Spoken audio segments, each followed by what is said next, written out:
beyefendi salonumuza teşrif etmişlerdir.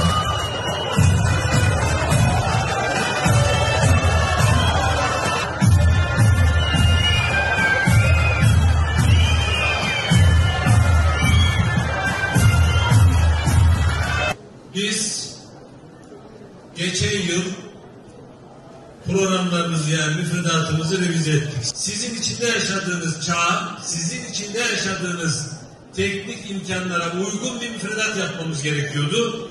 Çünkü bütün dünya bunu yaptı. Biz de dünyadaki bu değişikliğe, eğitim teknolojilerindeki bu değişikliğe ayak uydurmak için bir şeyler yapmamız lazımdı.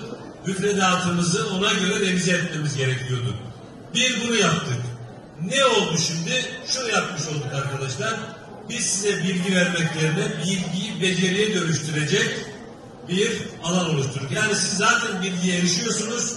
Eriştiğiniz bilgiyi toplumsal hayatta nasıl kullanacaksınız onu öğretmeye çalışıyoruz okullarda. Türkiye Yüzyılın Marif modeliyle. İkinci yaptığımız şey şu.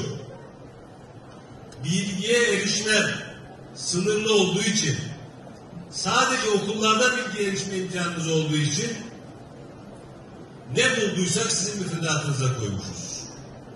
Sizin müfredatınız bazı derslerde üniversitedeki okutulan şeylere de neredeyse. Peki bu doğru mu? Sizin seviyenizde uygun mu bu? İkinci yaptığımız şey de bu. Müfredatınızı hafiflettik. Yaklaşık olarak yani Türkiye Yüzyılın Marif modeli eğitimini alan arkadaşlarımızla diğerleri arasında müfredat ortalama %30 daha hafif sizinki. Biraz daha azalttık. Üçüncü bir şey daha yaptık. O da Sayın Başkan'a teşekkür ettiğim konu, edeceğim konu.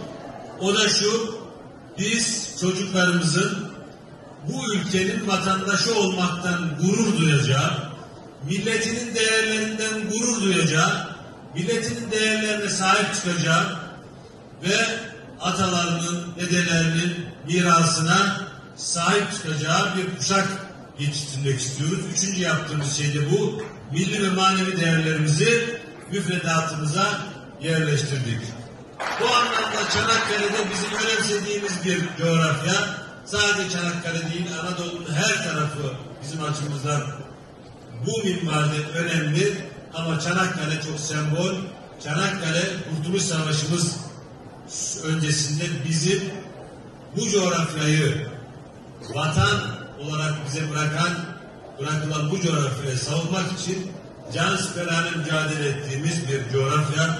Orada atalarımızın, dedelerimizin nasıl mücadele ettiğini görmeniz bizim açımızdan çok kritik. Türkiye Yüzyılın Marif modelinin özü de bu zaten. Başkanımıza bu emeği için teşekkür ediyorum. Size hayırlı yolculuklar diliyorum. Allah hepinizin yardımcısı olsun.